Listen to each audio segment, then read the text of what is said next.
Welcome, Lumineers and fans of the happiest card game on Earth. There was an awesome invite-only event in Berlin yesterday, from which we got some reveals. And this is reminding me of the early days of Lorcana, the dark days of Lorcana, where we weren't getting full high-res images shared in Discord from Lorcana themselves. No, we were looking at fuzzy, grainy pictures that people had took on cell phones at events. Honestly, why do people just, do people not have iPhones? Do you guys not have phones? Yeah. Cell phone cameras are better than this, aren't they? Anyway, we appreciate the team from Lorcana Germany and other awesome German content creators for sharing this with us. Some of the event was under NDA, and the news from that we'll be finding out in a few weeks. But for the meantime, here is a selection of new cards. These are all in German. We haven't had official translations yet, so all of these are down to either Germans translating it for us or Google Translate or what have you. So they may be a little off, but we've got a pretty solid idea as to what each of these is. First of all, we have a 3-costed inkable 2/2 for 1 lore in Ruby.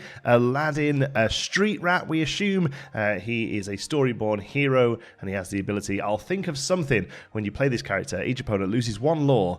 Great. This is really good. Again, Ruby definitely has this sort of multiplayer opponent losing lore thing. This is a smaller Rapunzel, but also a really great target to shift Aladdin, the larger Aladdin onto, that also cares about removing lore. I mean, he gains the lore as well on challenging, so even better. But now you can shift onto this guy or the green, the Emerald Ward one as well. Yeah, I'm really excited. Anything that says each opponent really excites me, because I play a lot of multiplayer in other card games, and I feel like Lorcana is going to be no different from me. At least I think I'm going to be a very heavy multiplayer player. So anything like this, I'm very excited to build a deck around it, and it's common as well. Like, this seems like a good card. I think in a vacuum, just them losing 1 lore isn't necessarily strong, but think of this as one card in a deck where they all do it.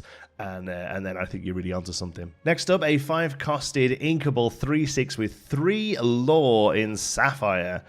Maleficent Uninvited, we believe it to be. And she's a Dreamborn, Villain, and Sorcerer. And that's it. She's a vanilla, but what a vanilla. 3 lore is kind of insane on a 6 toughness, a body as well for 5. This is really good. I mean, she kind of leaves some of the other vanillas absolutely in the dirt. You look at things like Jumba, Jakiba, compared to this, and there's just no competition. I mean, she is a rare, but even still, this is going to be going into some of those Sapphire, Amethyst, Rampy decks that's just going to be scoring lore way before your opponent has anything that they can do about it. Exciting stuff. Next up, we have a 4-costed uninkable 3/3 for 2 lore in Amber. Prince Philip, Dragon Tamer, we think. Storyborn hero Prince in uncommon rarity with the ability Heroism. When this character challenges another character and is banished, banish the character that was challenged. We've had a few people look at this now, and we're pretty sure that that is the official wording of it, or very close to, but it's worth pointing out that when this character challenges another character and is banished, you banish the character that was challenged. So it's kind of like the opposite of a Cheshire Cat.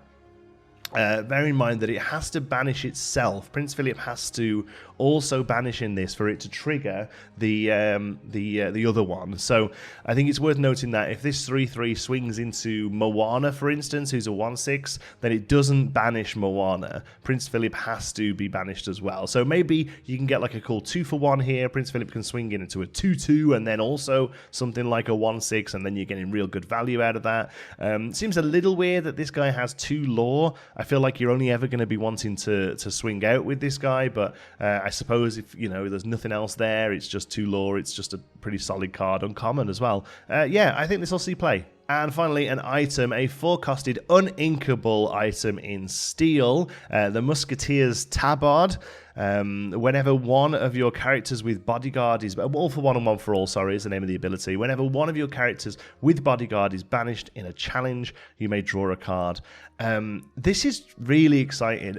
A little while ago, I was talking about how I feel that the Stitch deck or the Amber Steel Weenie deck is going to really struggle against board wipes, against something like Grab Your Swords even, excuse me. So I think this is the beginning of how we see recovery from that.